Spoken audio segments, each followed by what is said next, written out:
A special edition of POLOTIKI brought to you by News 24. My name is Mahlase. Finally, the race here on day 2 of the ANC's 54th National Elective Conference is on.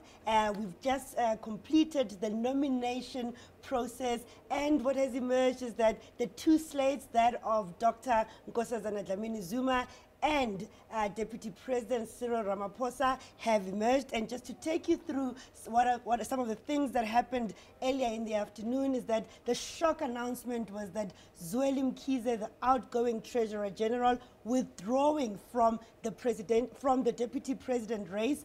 From the floor, he stood up on the podium and said, I am no longer available to stand for the position of Deputy President. It would have made things a lot more interesting in terms of that position, because already we had Lindiwe Sisulu and David Mabuza contesting. There was also Naledi Pandor who was nominated, but she in turn also turned down that position. So let's look now at the Secretary General position. It's now Senzo Mchunu versus Ace Makashule.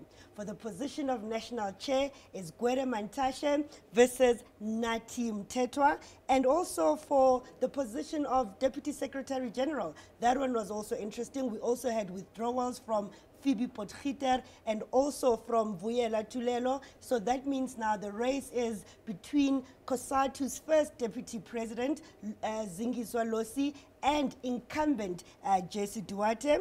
And then, of course, the last position is that of Treasurer General. It is Gauteng's provincial chairperson, sorry for that. It is Gauteng provincial chairperson, Paul Mashatile, and he is going against Maite Nkwana Mashabane. Also surprising there was that Nomvula Mkonyane stepped down on the position. She said she declines the nominations, but we're going to be getting into the numbers game, and who better to do it than with our resident analyst, Mpumelelo Mkabela, and of course, News 24 editor, Adrian Vasson. Good evening, gentlemen. Evening. I really want us to start it with that shocker tonight, Zwelini Mkhize stepping down. Let's go back and take a listen to what he had to say. I want to acknowledge all the nominations and all the work that the comrades have done. But I also want to say I've been engaged with a number of comrades here and would like to contribute in building and strengthening unity in this organization. But therefore, I'd like to withdraw the nomination. We are relaxed. Well, he says it was in the interest of unity. Pumi, what is unity here? Well, I think it's a well-calculated move. As you can imagine, his campaign didn't get enough traction. He only got one official nomination from the Eastern Cape. And the rest of the provinces didn't really buy into his campaign, despite the fact that he actually ran a very good campaign. He ran a clean campaign. He didn't demonize people and made like funny statements about other candidates. He was not involved in controversies. His campaign was quite honestly very, very, very dignified. And he actually got a lot of media publicity, media sympathy. He also got a lot of invitations from ANC structures. There was no controversy in his messaging, and he tried to preach the message of unity. But perhaps he started very late, and his campaign really didn't get traction. But the second problem with him is that the nomination that he got, as I said, is for Deputy President, something that he was not aiming for. And that position is a bit tricky at the moment, because if he at heart is supporting Cyril Ramaphosa, he wouldn't want to contest a woman candidate in the case of Lindiwe Sisulu, for example. So he didn't get what he wanted, and what he wanted didn't have didn't have traction. Of course, Adrian, Zwelini Mkhize, as we've always been reporting, he was expecting presidential nomination from the floor. We have linked him to David Mabuza because together they were both talking unity.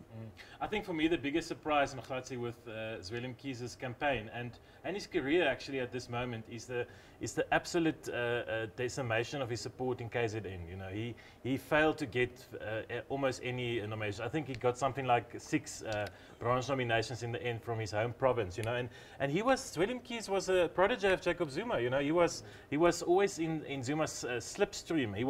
He he was seen for a long time as someone who's definitely on his way to becoming ANC president. Maybe that still lies in his future. He's not a young guy anymore, one of the younger candidates. But yeah, he had to run his own campaign because something went wrong with him and Cyril Ramaphosa. Right in the beginning, we heard that he may be Ramaphosa's deputy candidate. So yeah, it was a big surprise to see him withdraw.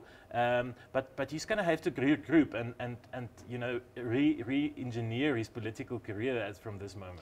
Of course, a lot of what happens behind the scenes, we get SMSs, WhatsApp messages that we can't confirm. Others have said that he has now thrown his weight behind Cyril Ramaphosa. There's even talks about what happens in the next year. Some saying that we might see him featuring as a deputy minister and later a minister of finance in 2019. But of course, all of it not confirmed.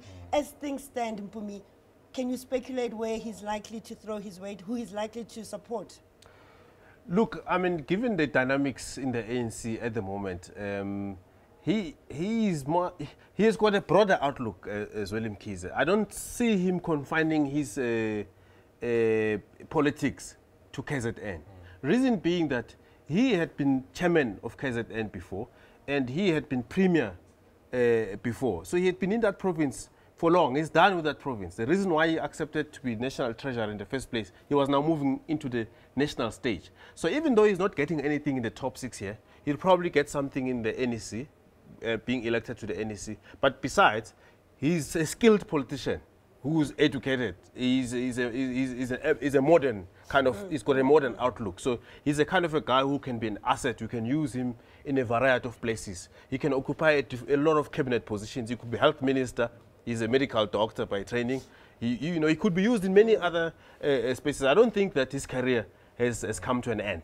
Not yet, I don't think so. But of course, we have to talk about the race. It's now Lindiwe Sisulu versus David Mabuza. And of course, David Mabuza is leading with those nominations. Yes, I think Zwelini Mkhize made things easier here for Cyril Ramaphosa.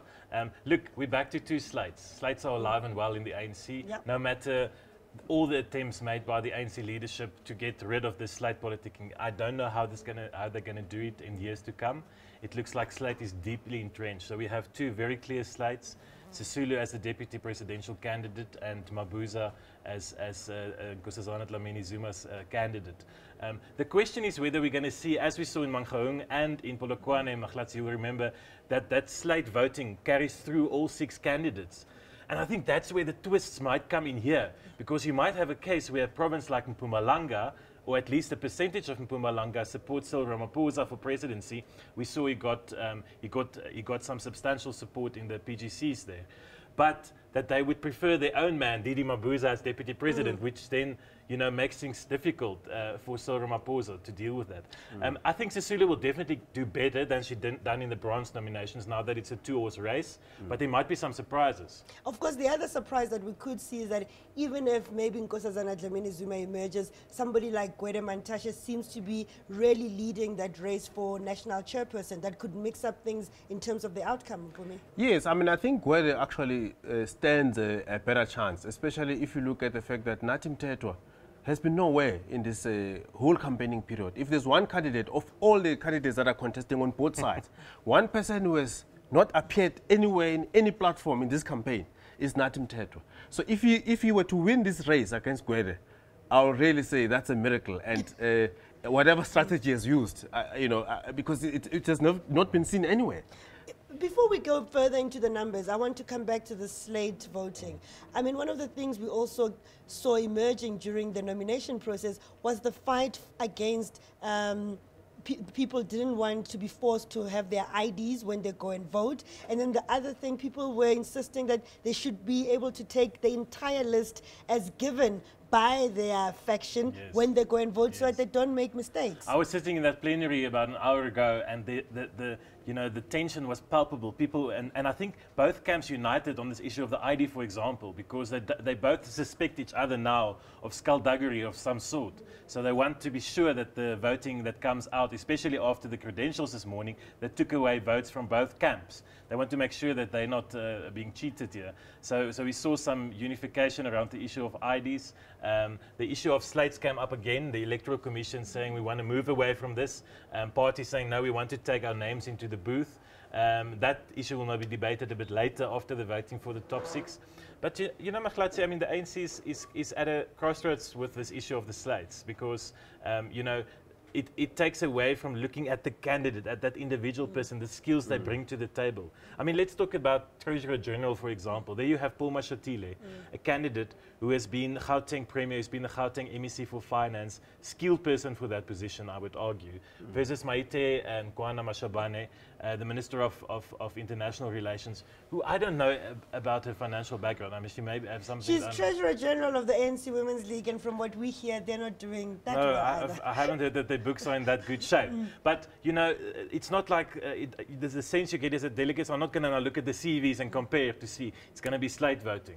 And that's why I'm very keen to see if that presidential vote, if the person who becomes president, if that same pattern filters through, or as Mpumi said, someone like Gwede Mantashe may win even if Dlamini Zuma wins as a president. Mpumi? Well, but you see, the problem here is that both the presidential candidates on both camps, Cyril Ramaphosa and Nkosi Dlamini Zuma, it's difficult for them to condemn slates. Why? Because they are products of slates. Cyril got into the Zuma camp in Mangaung on a slate basis, simply because Kgalema was challenging the position. Dlamini Zuma in Polokwane, she was on the Thabo Mbeki. It was a slate. So people did not evaluate her credentials, whether her abilities were all of that. And interesting enough, those very same people who didn't do that, which was KZN, they didn't evaluate her credentials, whether she's capable, are now coming back and say, don't judge her by whatever, judge her by whether she's capable. But they didn't see the capability back there, which is very interesting. So the politics of slate, Adrian is right. It denies us the opportunity to actually evaluate candidates, and candidates of the ANC are important because these people is the governing party. They become the leaders of the country. Before we get to the next one, which is obviously your predictions around the presidential race and all of the others, I know Mpumi earlier on in the morning, you predicted it for Cyril Ramaphosa. Adrian, you wrote a column where you're saying it looks like Cyril Ramaphosa will actually get this one. So to put in a different voice, earlier on, we spoke to the chairperson of the Northwest, ANC Northwest, Supra Mahumapelo, who was insisting that Nkosazana Dlamini Zuma has won this race. Let's take a listen. We are relaxed. We don't have anxiety. For us, we are thinking about January 8, how we must prepare for it. So you're basically calling it Nkosazana Dlamini Zuma will be announced president of the ANC tomorrow when the results... We can't do this coordination for nothing. Now, remember, we've been doing coordination among ourselves. We are not arrogant, right? We are going to triumph, but we are not triumphalist. So we'll still be humble as people who are going to emerge from this particular conference. So you must expect a margin of not less than 700 in favor of Nkosazana Dlamini Zuma. We are relaxed, we don't have anxiety. ANC Northwest Chairperson Supra Mahumapelo, he is calling it, he is saying that they have won, and even putting numbers to it. He says the margin will be 700. Adrian, you disagree? Look, I think there's a lot of posturing taking place, and as journalists, our role is to try and distinguish between the posturing and the rhetoric and the fact. I know it's not all about facts. There's a lot of emotion when people vote as well. You know, I've been told by guys like yourselves who are much more veteran political journalists that the singing, for example, creates an atmosphere, and people try to see who's in the lead and then want to distinguish or associate themselves with the leaders. Nobody wants to be in the losing team. I do, however, if you look at the cold numbers, if you just look at this morning's credentials, you look at the percentage of provincial nominations that both candidates got, and you extrapolate that into real numbers, it looks like Ramaphosa is in the lead. Numerically, cold facts on a spreadsheet, he's in the lead. I know that's not the only factor that counts, but you know, there has to be a surprise here and there for him to lose. For example, in KwaZulu-Natal, he won about 30% of the branches. Did KwaZulu-Natal manage between then and now, in what is about a week or two, to convince the delegates who voted for him to change their view? Similarly, for Nkosazana Dlamini Zuma, in provinces like Limpopo, did she manage to get more votes, or did Ramaphosa actually consolidate the stronghold? Will there be anyone from the Eastern Cape who still votes for Dlamini Zuma? So those are the permutations that's going to have to play out here to change that spreadsheet calculation we've done.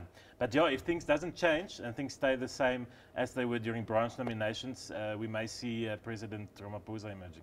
Of course, in terms of the official branch nominations that he got, as they were announced in plenary, it was Ramaphosa got 1,469 branch nominations across 6 provinces, and then Dlamini Zuma got 1,094 also across 6 provinces. But Mpumi, in that interview, Suprama Mhumapelo tells us that, you know, we've got Ramaphosa, people that nominated Ramaphosa at branch level now coming onto our side. I guess part of posturing or part of, and his words were, we are influencing them and they are seeing the future. Well, it's interesting because what it basically means is that he's saying that not only are they going to match and fill the margin that's there in terms of the nominations that were announced at the plenary, they're going to do that, but they're also going to add an equivalent amount. So, in other words, the support for NDZ is going to double or almost double,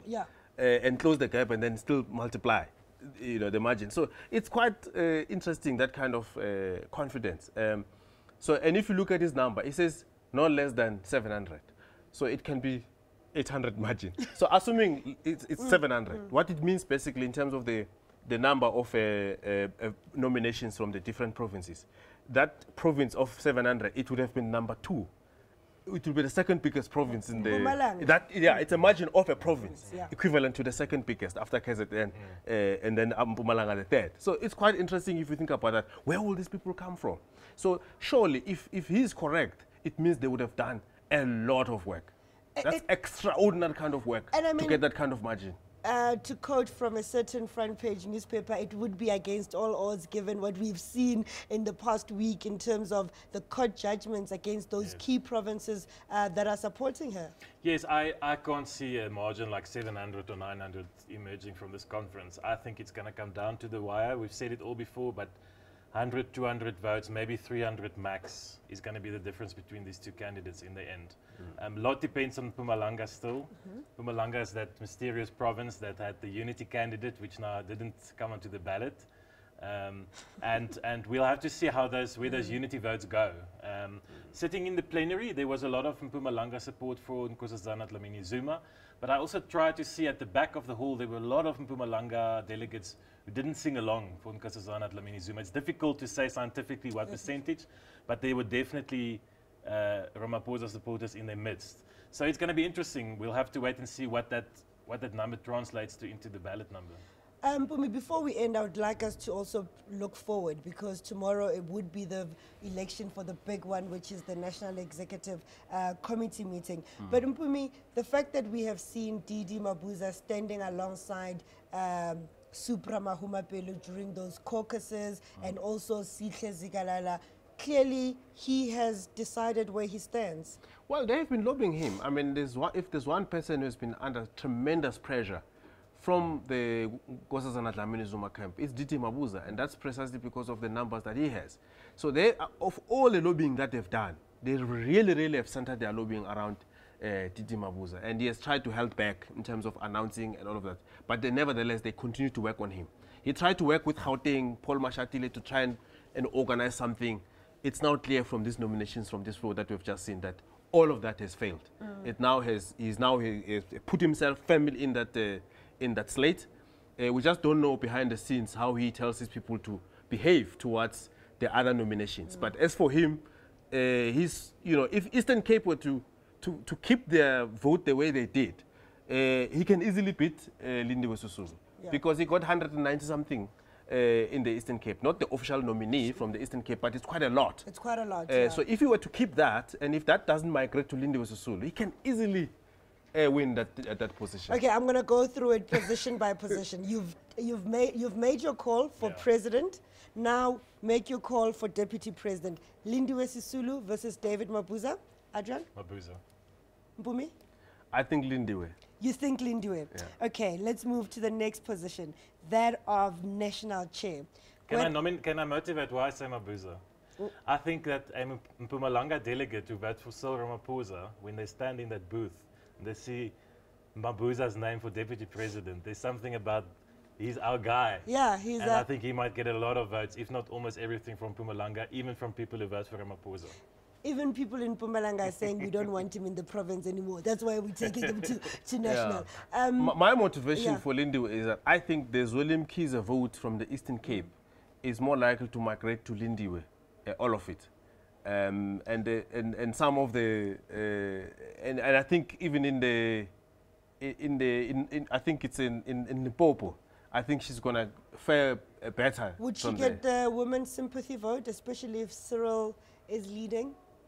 Well, even there might be a potential to split the Women's League, although that's very slim, quite frankly, because the Women's League is tightly controlled and there's a few delegates, 60 delegates, which means you can easily manage them from the top. But Tabile Dlamini is very strict, and their campaign is old. They were the first to start a campaign long before Cyril. So I wouldn't really expect a lot from. If it's Women's League, it could be perhaps not directly from the Women's League delegation, but from other women generally in the ANC who are delegates here, who don't actually believe in the politics of the Women's League. And we know that there's a 50-50 system that is going on, that you could have actually as many women that are here as the men. Exactly. And a lot of those women don't like the politics of the Women's League. They're not members. Yeah. But they push the feminist gender agenda. They would like to see a woman in the presidency. So if those kind of women were to vote Cyril, they would feel compelled to vote for Lindiwe as deputy president. Okay, let's go to the next one. Secretary General, it's Senzo Mchunu, former KwaZulu-Natal chairperson, versus Ace Magashule, embattled Free State ANC chairperson. Mpumi, who are you giving it to? Well, I don't see how Ace can win this one. First of all, he comes here from a province which has got all kinds of issues. And I suspect that there may be people in that delegation of the Free State who are not necessarily on his side, but they are here, and in the secret ballot, they are not likely to vote for him because, people are tired of Ace in the Free State. But if he wins it, honestly, I'll be very shocked. So Mkhunu, you saw from the nomination, a good faring in good numbers from KwaZulu-Natal, and I think he's going to enjoy good support from Gauteng as well. Yeah, that one I would say would go with the Slate winning. So based on my prediction for president, where I predict Ramaphosa will just win it, I think Senzo Mkhunu will also win it. I can't see anyone voting for Ramaphosa going into the booth deciding to vote for Ace. Yeah. So just going on that logic, I think Senzo will take it. And Mpumi, I mean, this person, Zingiswa Losi, who is nominated for the Deputy Secretary General, is not as known. I mean, she's a first Deputy President at COSATU, but in the ANC, I would like to hear your thoughts about if she's got the popular vote, but she is going against incumbent Jessie Duarte. Who are you giving it to? Well, there I'll give it to Jessie for some of the reasons we have mentioned, but also the fact that she was brought into the Cyril slate very late. You see, there are two positions where the Cyril camp has been prevaricating on. It's the deputy president position as well as the deputy SG. Yeah. So there have been Vuisa Tulelo, it's been Jessie Duarte and other people. So I'm not sure whether the delegates here would have been workshopped enough, even from the Cyril slate, to accept that we have this other candidate.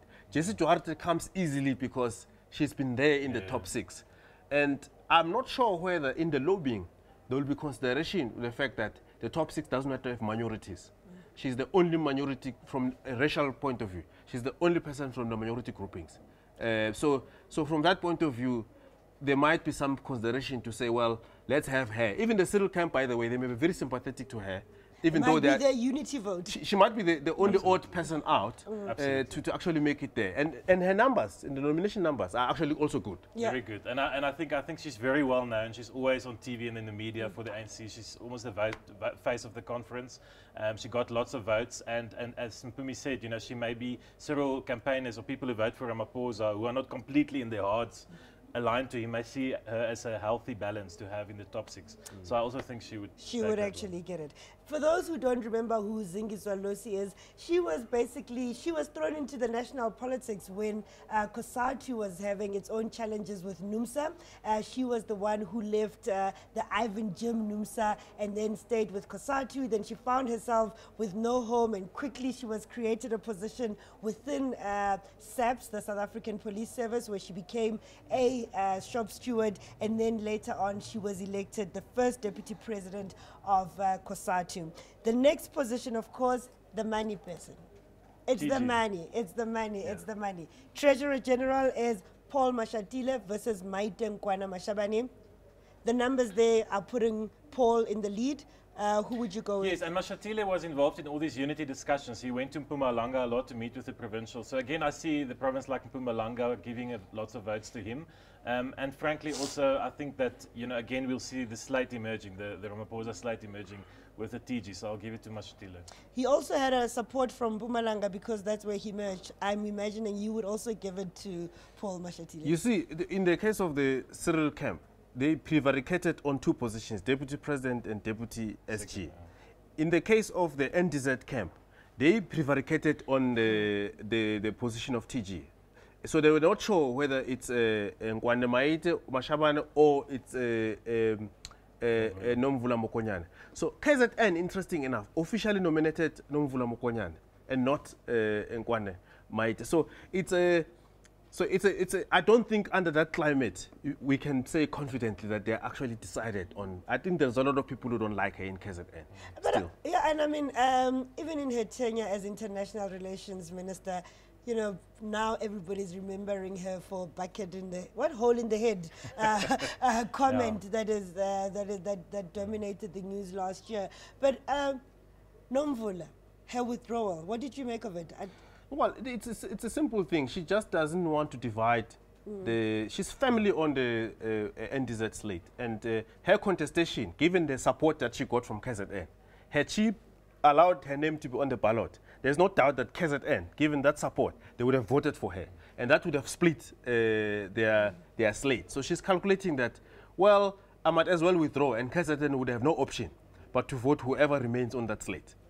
The last position is who replaces Baleka Mbete. She's the outgoing chair, and now nominated is current Secretary General Gwede Mantashe, and he's going against Nathi Mthethwa. Gwede Mantashe, the numbers give it to him. Who are you going with, Adrian? I think he'll get it because, again, the slates, I think he's always been a firm Ramaphosa campaigner from the start. He's been managing this conference absolutely excellently for a Ramaphosa perspective. You know, making sure there's no fake branches, fake delegates, auditing the numbers. If Ramaphosa wins, he must get a gold medal from Ramaphosa himself. So I think that he will emerge. I think, you know, as Pumi previously said, Nathi Mthethwa has been nowhere. He's kind of a low-key cabinet minister. We don't know what his vision is for the ANC. So yeah, I think Mantashe will get that.